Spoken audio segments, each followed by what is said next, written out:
इंदौर में 2 महीने के भीतर जानलेवा चाइनीज मांझे से गला कटने से 2 लोगों की मौत और 13 लोगों के गंभीर घायल होने की घटना पर हाईकोर्ट ने स्वतः संज्ञान लेकर ऐसा सख्त रुख अपनाया कि अब न सिर्फ बेचने और रखने वालों की मुश्किलें बढ़ेंगी, बल्कि अगर कोई नाबालिग इस घातक मांझे से पतंग उड़ाते पकड़ा गया तो उसके माता पिता भी कानूनन कटघरे में खड़े होंगे। कोर्ट ने साफ कहा कि प्रतिबंधित चाइनीज मांझा किसी भी हाल में शहर की छतों और बाजारों में दिखाई नहीं देना चाहिए। हाईकोर्ट की डबल बेंच ने जिला प्रशासन के अधिकारियों को कड़ी फटकार लगाते हुए चेतावनी दी कि चाइनीज मांझे की बिक्री, स्टॉक और उपयोग पर तुरंत और कठोर कार्रवाई की जाए। कोर्ट ने स्पष्ट किया कि यदि किसी नाबालिग द्वारा यह जानलेवा मांझा उपयोग में लेते पाया गया तो उसके अभिभावकों पर भी कार्रवाई होगी।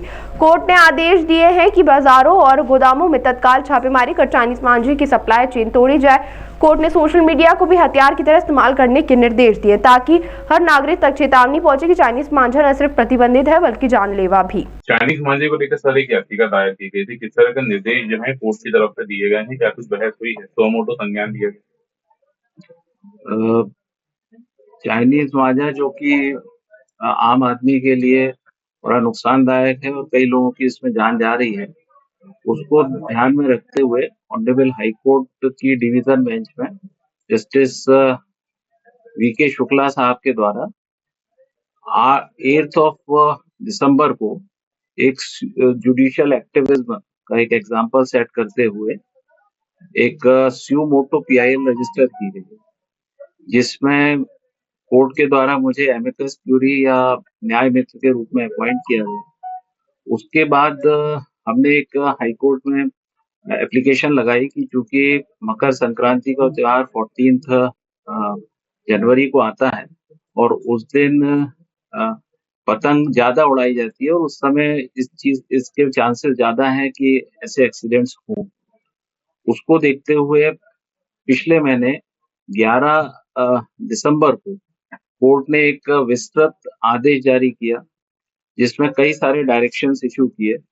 पर्टिकुलरली 4 डायरेक्शंस कोर्ट ने इशू किए, जिसमें कोर्ट ने कहा कि मैन्युफैक्चर, सेल, स्टोरेज और यूसेज ना हो, इसका एक स्ट्रिक्ट, इसको रोकने के लिए एक स्ट्रिक्ट कंप्लायंस किया जाना चाहिए कोर्ट के द्वारा, स्टेट गवर्नमेंट की कंसर्न अथॉरिटीज के द्वारा। साथ में कोर्ट ने ये भी आदेश दिया कि मार्केट में ये भी देखा जाए कि इसका मांझे का जो चाइनीज मांझा है, इसका सर्कुलेशन को रोका जाए। तीसरा बड़ा इंपॉर्टेंट कोर्ट ने ऑर्डर दिया। कोर्ट ने कहा, ऑर्डर क्या, डायरेक्शन दिया। कोर्ट ने कहा कि इसको, क्योंकि बहुत से लोगों को पता नहीं रहता, तो इसको सोशल मीडिया पे और प्रिंट मीडिया पे ज्यादा से ज्यादा सर्कुलेशन में लाया जाए, ताकि लोगों को ये पता रहे कि इसको यूज नहीं करना है और इसके लीगल और पीनल कंसिक्वेंसेस हैं, क्योंकि बीएनएस की धाराओं के तहत ये अपराध की श्रेणी में भी आता है। अब क्योंकि yesterday this case was listed, उस दिन पिछली डेट पर कोर्ट ने कहा था कि भाई स्टेट गवर्नमेंट अथॉरिटीज इस बात के लिए कंप्लायंस रिपोर्ट भी कोर्ट में पेश करें। कोर्ट के जुडिशियल एक्टिविज्म को ध्यान में रखते हुए स्टेट गवर्नमेंट की अथॉरिटीज ने भी इसको बड़े पॉजिटिव तरीके से लिया और स्टेट गवर्नमेंट ने भी अपने अथॉरिटीज में बड़ी तत्परता दिखाते हुए, इवन डिस्ट्रिक्ट कलेक्टर भी कोर्ट में प्रेजेंट थे। इन्होंने भी बताया कि हम इसको सीरियसली इम्प्लीमेंट कर रहे हैं और पर्टिकुलरली कोर्ट ने उन्होंने स्टेट गवर्नमेंट की अथॉरिटीज ने इस बात के डायरेक्शंस भी इशू किए हैं कि अब इसको जो बीएनएस की धारा 106(1) के तहत अपराध रजिस्टर किया जाएगा अगर किसी ने इसका कंप्लायंस नहीं किया है तो। कल भी किसी और टिप्पणी करी है? कल कोर्ट ने ये सब टिप्पणी की है कि इसका स्ट्रिक्ट कंप्लायंस नहीं हो रहा है, और क्योंकि डे बिफोर यस्टरडे, मेरे ख्याल से 10 तारीख को, एक व्यक्ति की जो 45 वर्ष का था, जिसकी नायलॉन चाइनीज नायलॉन मांझे से उसकी डेथ हो गई। तो और भी हमने एक लेडी एडवोकेट को, बहुत सारे प्रिंट मीडिया और सोशल मीडिया पे ऐसे केसेस रजिस्टर नहीं भी हो पाते हैं, देख भी नहीं पाते हैं लोग, लेकिन कई लोगों को हताहत होते हैं। तो ऐसे ही एक महिला वकील थी जिनके गले में उसका आहत हुई थी, तो उनको भी कोर्ट में हमने पेश किया था।